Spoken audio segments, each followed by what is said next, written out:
O Partido Popular de Boiro denuncia que numerosos clubs deportivos do concello lle trasladaron as dificultades que están a atravesar para manter a súa actividade ante a demora no pago das subvencións nominativas do concello. Non entenden os populares o motivo deste retraso, cando xa foron aprobadas a finais de xullo e contan con partida orzamentaria. A negligencia e a incompetencia é a xestión diaria do alcalde Martiño e o tripartito. Vai sendo hora de que se poñan as pilas e que atendan as necesidades dos clubs. As subvencións están aprobadas en pleno desde o pasado 28 de xulio.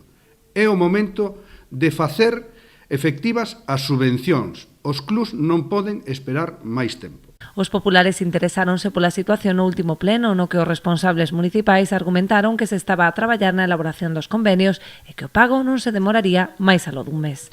Foi aproximadamente un mes.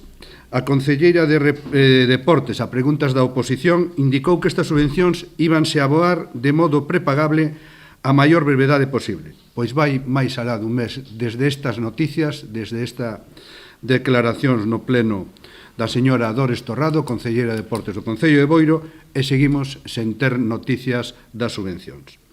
Os distintos clubs nos trasladan a súa preocupación, nos trasladan os apretos en que están nestes momentos para hacer frente aos distintos pagos que teñen que facer para sacar adiante os clubs. Dende o PP atribúen esta situación á mala xestión do Executivo Municipal que, din, aboca a gran parte dos clubs a traballar en precario.